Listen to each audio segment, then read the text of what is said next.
Hi y'all, this is Dina and welcome to my channel, and in today's video I am going to share with you how I organize our homeschool curriculum. So stay tuned.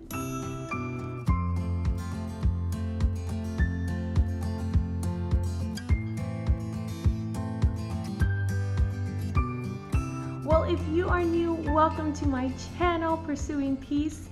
My name is Dina and I am a homeschooling mama of 5 kiddos, 6 and under. And on this channel, I share my passions for Christ, for homeschooling, and for encouraging mamas in their faith and in this amazing and crazy, but amazing season of motherhood. So if you'd like to join me on this journey, then click the subscribe button down below. And don't forget to hit the little bell icon so that way you know whenever new videos pop up. You can also follow me over on Instagram at Dina_Pursuing Peace. Okay, you guys, so the homeschool year is about to start, if it hasn't already for some of you guys, and you have bought all the curriculum. You got everything that you need.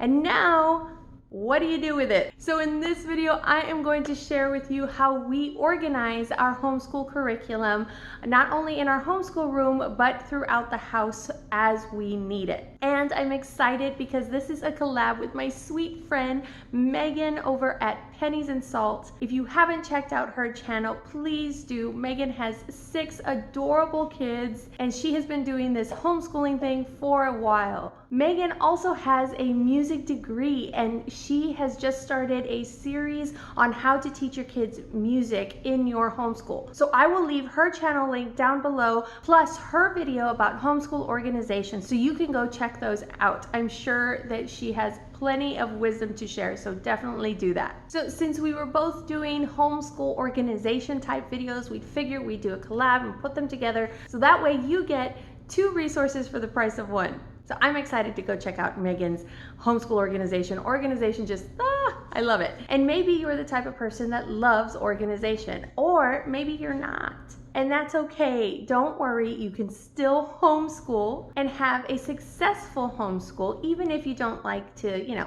have everything in its place. So the system that I'm going to show you today is very simple and very easy, and has everything for the most part in one place. That's what I love about it. That's my motto. Have everything in one place so you don't have to worry about going around the house and trying to figure out where everything is. So what I'm going to do is I'm going to turn the camera around and I'm going to show you how I organize our curriculum. Okay, you guys, so the bin that I wanted to show you today was Solomon's, and he is my 1st grader.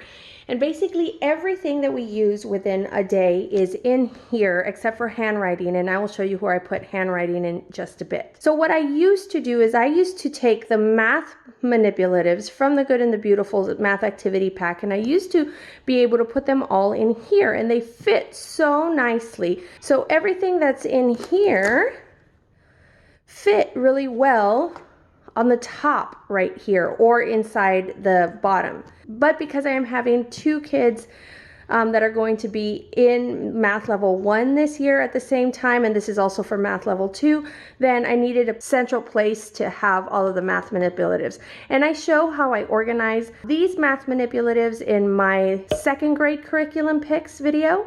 And then I show how I organize the level K math manipulatives in my 1st grade curriculum video. So I will leave those videos down below so you can check those out. So I'm not going to be going through this today, but like I said, I will leave that down below if you want to check that out.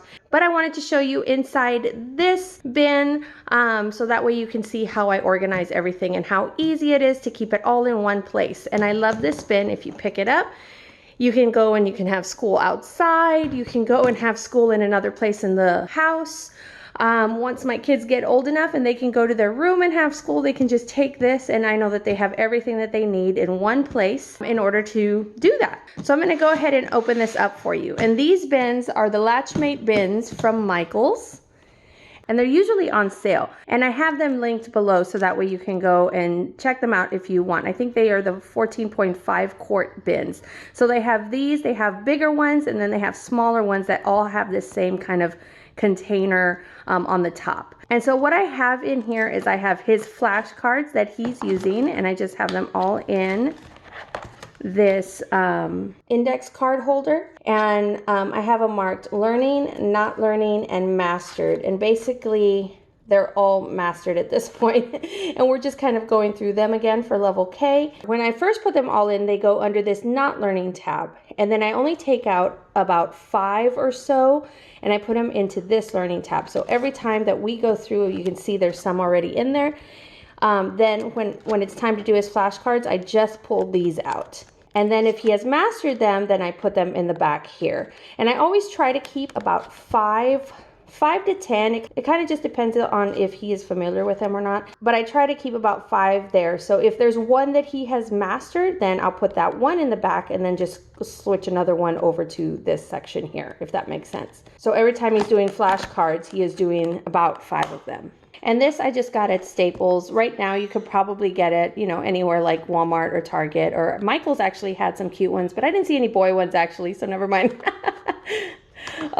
These are the place value chart pieces for the math activity box. Each of them has their own place value chart, so I do have this in there for them. Oh, and then these were just kind of extra pockets because I had extra pockets from a new one. And then I keep all of his mini books right here. The one on top is the one that we are going to read next.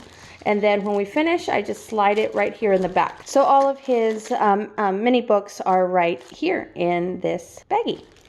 And sorry, something else that should be in here, it wasn't in here right now, but I grabbed it, his scissors. So he should have some pair of scissors in there. And then I also have this ruler. And this is mostly just for fun. I think math level 1 calls for a ruler at some point, but yeah, they each have just a little ruler. They have Scotch tape because they get so frustrated when they tear things, like if they're trying to cut something and it tears.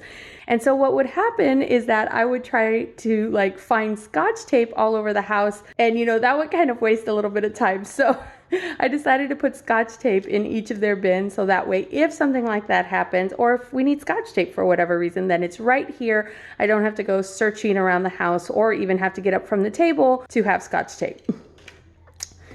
And then this, I have a paper towel, and this is kind of a leftover, it's a new paper towel, but the idea is a leftover idea from, we used to use Handwriting Without Tears.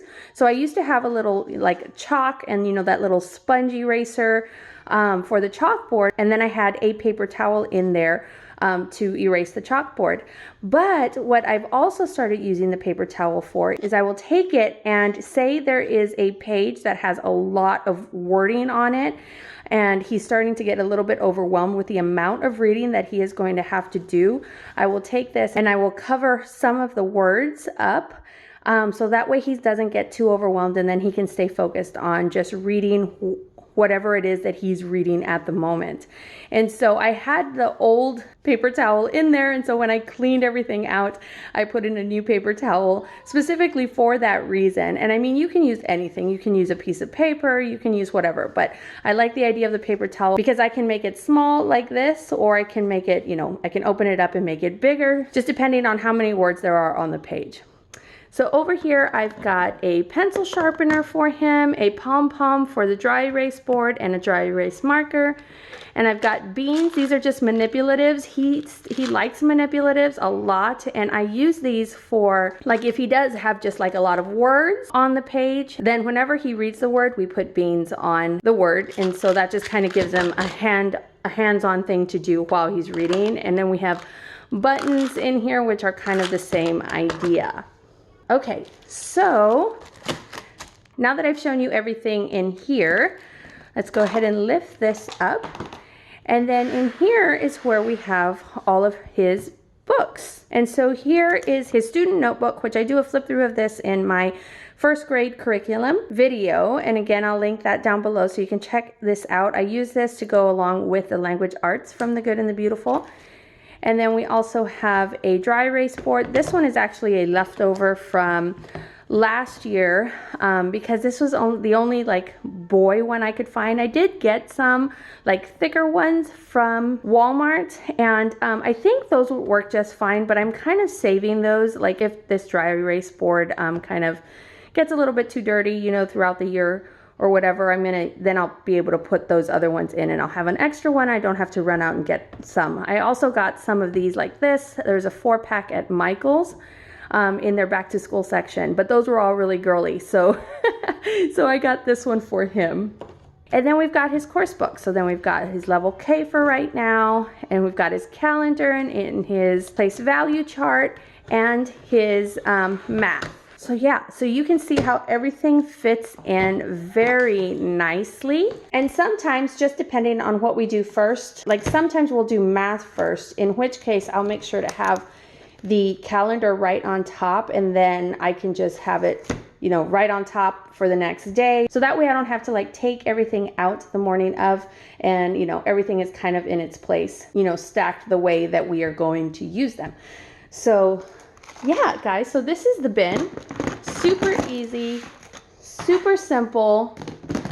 I think these bins are usually about $14.99, but I have never paid $14.99 for one of these bins. They are always on sale, or Michael's always has some really great coupons. And then these I got at Target, but I believe they have some at Michael's also, where it's just kind of a chalk label. And then that way I can just put their name on their individual bins. Okay, so now that I've shown you what we do in our schoolroom and how I organize the curriculum that goes into the schoolroom, I do want to mention about our handwriting. We do that every day, and we tend to do that around the table, or they do it kind of in their rooms or wherever I have them do it.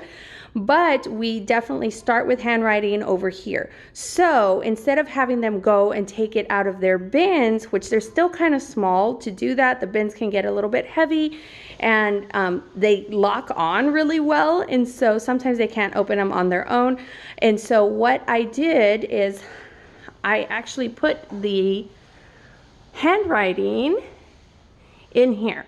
So everything for handwriting that they need goes into this cabinet right here. I have their crayons right there with the labels. I got the labels at Michael's, and then all of their handwriting is here. And then they also have pencils that always stay with their handwriting books, because what was happening is their pencils were in their bins or in the schoolroom, and they just kept having running back and forth. And so I just have 3 pencils right here, ready to go if they need to. I don't have a handwriting book for my smallest one, because while they do their handwriting, that's when I'm doing school with my toddler.